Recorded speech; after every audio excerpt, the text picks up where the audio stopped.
Պարոն Մնացականյան, դուք ոնց կվերաբերվեք ադրբեջանցիների վերադարձի մասով հարցին։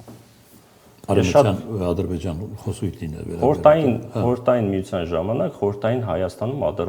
ապրած կամ ծնված ադրբեջանցիների վերադարձի։ Կվերաբերվեի այնպես, ինչպես Ադրբեջանում ապրող հայերի վերադարձին։ Հիմա տեսեք, ինչ եմ սա ասել, սա դե ակտուալ թեմա էր իրենց մոտ, բայց կարծես բավականին լուրջ ռեզոնանսի առիթ է տվել, որտեվ հա խոսում են այս մասին։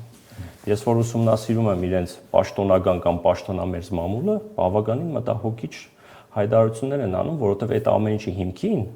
հիմքը դնում են արդեն իսկ հաջորդ պայմանը՝ ադրբեջանցիների վերադարձ։ Ես սրա մասին չէի արձանագրի եւ չէի խոսի հիմա, եթե դա բավականին լուրջ, այսպես թափ չհավաքեր։ Եվ ես կարծում եմ, որ երկուստեք իրենք խոսում են այս մասին, բայց ավելի շատ ադրբեջանական պահանջ է որպես դա հնչում, ընդ որում միակողմանի պահանջի տեսքով է հնչում։ Ինչի համար եմ նաև սա ասում։ Տեսեք, խաղաղության պայմանագրի մեջ, եթե մենք գիտենք, թե առաջնահերթ այս պահին Ադրբեջանի նախապայմանը դա սահմանադրության փոփոխությունն է, դա այդպես չի։ Ես ձեզ վստահեցնում եմ։ Գուցե ոչ պաշտոնապես դեռ չի արձանագրվում այս թեման, չի հայտարարվում, բայց ավելի քան վստահ եմ, որոշակի ինֆորմացիա նաև տիրապետում եմ, որ հենց ադրբեջանցիների վերադարձի հարցը է։ Ընդ որում Ադրբեջանում հենց հիմա միջազգային կարգի իրավաբաններ են հատուկ վարձվել, որոնք զբաղվելու են վերադարձի փախստականների իրավունքների հարցերով։ Ես ուզում եմ փոքրիկ այսպես ակնարկ անել, որ տեսեք, երբ որ Արցախից դուրս եկած հայը փախստական չի համարվում։ Դե տեսեք, հիմա միջազգային հենց դա իրանք բոլոր իրավական չափորոշիչներով միջազգային իրավունքին եթե հեղում ենք տալիս, դրանք իհարկե փախստական են, էթնիկ զտման ենթարկված։ Դրա համար էլ շատ ծանր էին տանում, հիշում եք, մի երկու շաբաթ առաջ այն հայտարարությանը Եվրոմիության սրերով դիմավորեցին։ Խնդիրը ուրիշ տեղ է։ Տեսեք, երբ որ Խորհրդային միության 1979 թվականի մարտահամարին ենք նայում, Խորհրդային Հայաստանում ապրել է շուրջ 160,000 ադրբեջանցի։ 352,000 հայ ապրել է Ադրբեջանում, ընդ որում եղել է ամենամեծ փոքրամասնությունը, հայերը եղել են Ադրբեջանի մահ։ Եվ այստեղ ընդ որում այդ տվյալն էլ հենց վերջնական չի։ Վերջնականը, երբ որ ամբողջացնում ենք արցախահայերով, դա կազմում է 475,486 մարդ։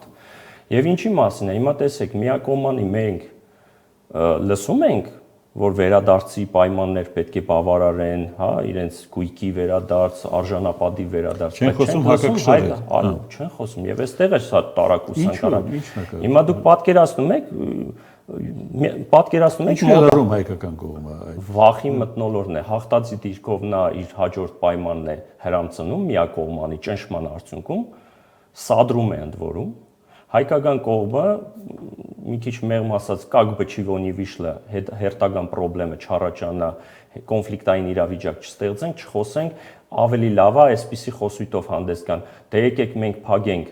ցիտում եմ վարչապետին, եկեք մենք փագենք ԼՂ վերադարձի։ Հարցը մենք է փագենք բան, բայց փաստը ցույց է տալիս, որ նրանք չեն ձերբազատվում այդ թեմայից։ Այսինքն արտաքին այս օրակարգը չի տանում համաձայնագրի։ Նույնիսկ եթե այս պահին գրեթե պատրաստ է խաղաղության կնքմանը, այսինքն ֆիզիկապես թղթերը դրված են սեղանին, պատրաստ են ստորագրման։ Ալիևը չի գնալու։ Ալիևը հստակ ունի իր պլանը եւ գիտեք որ այստեղ Ալիևը բլեֆ չի անում, ոչ է պարաժանում։ Ալիևը ինչ օրակարգ ու ռոպագանդա թելադրել է, օրակարգային հարց դրել է։ Փորձը ցույց է տալիս, որ տարիների կամ առաջիկա ամիսների ընթացքում դա տեղի ունեցել, դա իրականություն է դարձել։ Այստեղ է մտահոգությունը։ Շատ զգայուն հարց են բարձրացնում, բայց ազգային անվտանգության տեսակետից մեղմ ասած շատ մտահոգիչ է, շատ մտահոգիչ է։ Առավել եւս, որ հիմա այո, քայլ առ քայլ այդ ամեն ինչի համար դնում են դեռևս այդ առևտրաշրջանառություն, փորձում են այդպիսի այդ սուր ծայրերը հարթել եւ այլն, բայց ամենանդերս տեսնում ենք, այստեղ բոյկոտում է, ժողովրդի մեծ մասը կողմ չի այդ տարբերակով խաղաղության հաստատմանը, դեռ պատրաստ չի։ Տարիների տասնամյակներ, ես ասել եմ, սերունդներ դեռևս պետք է անցնեն, որովհետեւ թոթափեն, ընդ որում մի հատ կրակոտ չպետք է լինի, առաջիկա գոնե մի 20 տարի ընթացքում ու արցախահայերի հարցն էլ հələ պետք է օդից կախված չմնա։ Բայց տեսեք, պետական օժանդակությամբ, պետական օժանդակությամբ հadoop կառույցներ են ստեղծվում, նոր ասեցի, միջազգային իրավաբաններ են վարձվում, որոնք որ զբաղվելու են նրանց փախստականների իրավունքի վերադարձով։ Հասկանալի է։ Թող զբաղվեն։ Զբաղվել Չէ, գիտեք ինչ, ներողություն, ընդհատեմ ինչի համար։ Այդ տեսեք, շատ դեպքերում Ալիևին արտարացնում են այստեղի որոշ չինովնիկներ, ասելով, որ դա ներքին լսարանի համար է։ Նախ դա ներքին լսարանի համար չի, երկրորդը նույնիսկ ներքին լսարանի համար դա չի նշանակում, որ ինչի համար ուզում է լինի, մենք հակակշիռ պետք է ունենանք այստեղ։ Հակակշիռ, որ դու ունես իրավական բոլոր լծակները միջազգային իրավունքի տեսանկյունից հագադրվելու ու ընդհանրակը դու խոսելու այդ թեմայի մասին։ Այսինքն դու ունես Արցախի վերջի իրադարձություններով լավ առաջնորդվենք 120,000 հայ բռնի տեղահանված միջազգային մի շարք վերպետական կառույցների կողմից հաստատված որ դա էթնիկ զտման արդյունք է ու դու դրա մասին ընդհանրապես չխոսես ու այդ կոզրը մի քիչ ժողովրդական լեզվով ասած չօգտագործես իսկ Ալիևը չեղած տեղից պատմագրությունը փոխի ստեղծի մի հատ գաղափար, այդ գաղափարը ներկայացնի որպես իրական։ Այն ինչ նկարագրեցիք դրանով Ալիևը ռիսկի չի ենթարկում օգոստոսի 8-ի համաձայնագիրը։ Կասկածի տակ է դնում։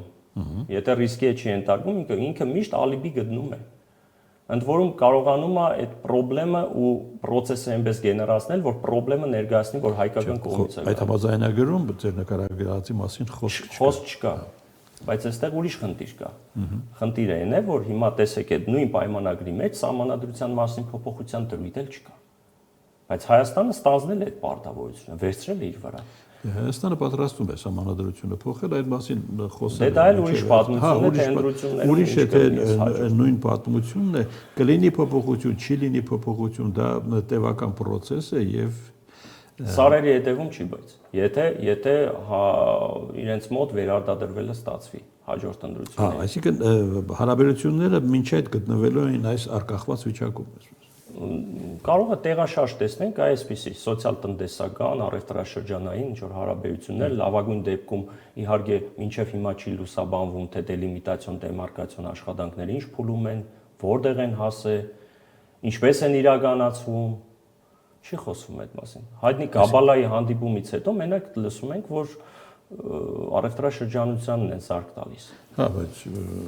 Չէ, քիչ բան չի, այնպես չի, որ թերագնահատում ենք։ Խնդիրը այլ բան։ Հասկանալի է, բայց համանազատում կոնկրետ գետնի վրա արվում է, թե ոչ։ Դե այդ եմ ասում։ Հիմա մենք մասնագետ ենք, փորձում ենք ինֆորմացվել, չենք ինֆորմացիա չկա, ոչ պաշտոնական, ոչ առավել եւս չկա ինֆորմացիա այդ մասով, այդ մտահոգիչ է։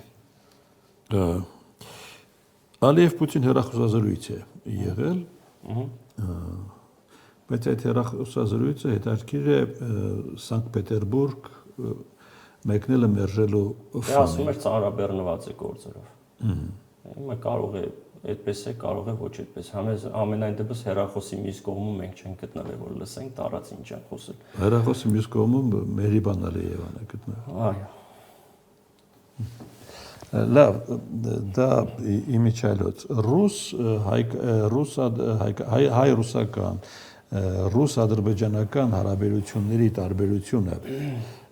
ում օգտին է հիմա աշխատում։ Տեսեք, բնականon հունով ընթանում է։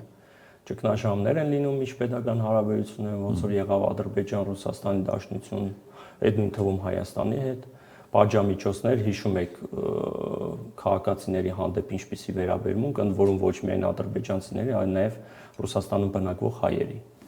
Այստեղ ես ինչ որ հadoop չէի նշի, որ գիտեք, այս պահին ինչ որ առավելություններ ունեն, էլի։ Ըստ իրավիճակի տարբեր ինցիդենտներ է տեղի ունենում, Ռուսաստանը արձագանքում է։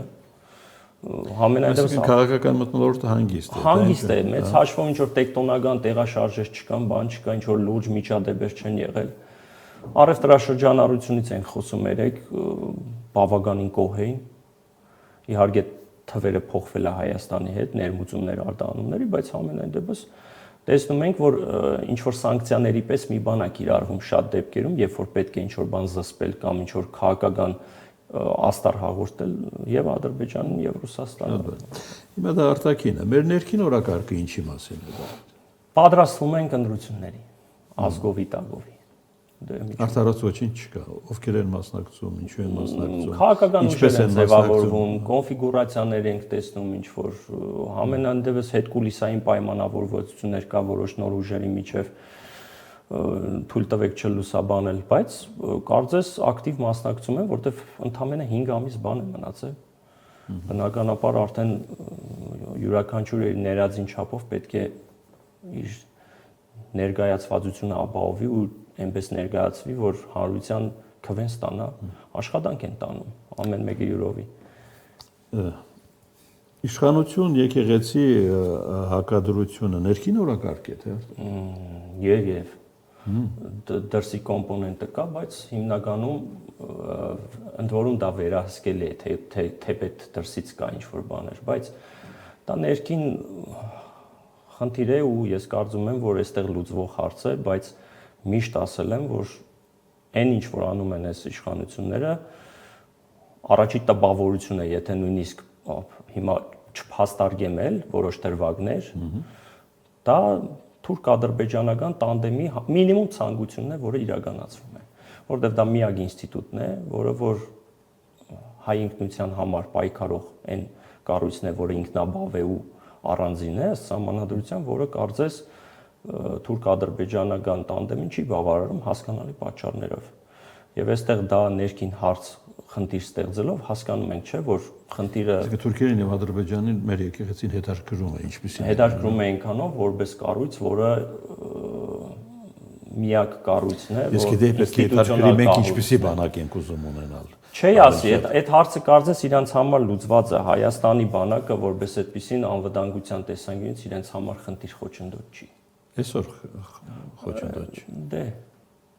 ամենայն դեպս նաև չզարմանանք, երբ որ պահանջ պայմաններից մեկն է լինի Հայաստանի զինված ուժերի կրճատման թիվ դնելը։ Ես այս պարագայում ոչինչ չեմ բացառի, կամաց այդ ամեն ինչը գնում է դրան։ Պատերազմը մեր վրա շատ թանկ նստեց, առավել եւս վերջնարդյունքը որպես պարտություն կրող կողմ։